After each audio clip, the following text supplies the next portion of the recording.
Hello, thank you for joining me. The question here says we should find angle I and J in this circle geometry question. Now, the circle theorems we have to apply here has to do with, first of all, angle in the same segment.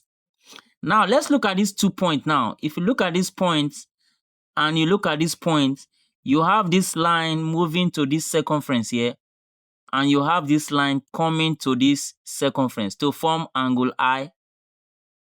In the same way, from the same 2 points, I have this line coming to this circumference, and I also have this line from the same point coming to this circumference.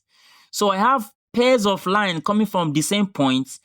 This pair here forms angle 60, and this pair of lines from the same point form angle I.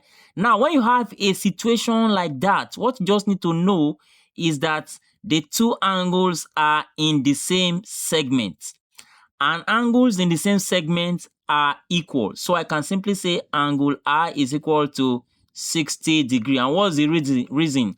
Angle in the same segment are equal.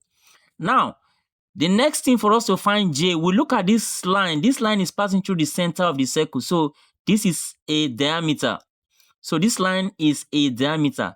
Now, this diameter forms this triangle. Can you see this triangle now formed by the diameter? Now, when you have a diameter in a circle forming a triangle inside the circle, then the opposite angle to that diameter line, this is the diameter line now, the opposite angle in the triangle is the whole of this I plus J. Because this line here, with respect to this triangle, has this full angle as its opposite angle. So this is the line and this is the opposite angle. So in that case, the theorem says that angle in a semicircle is right angle.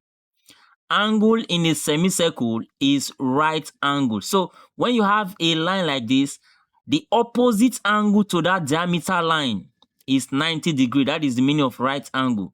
So I can simply say this I plus J is equal to 90 degrees.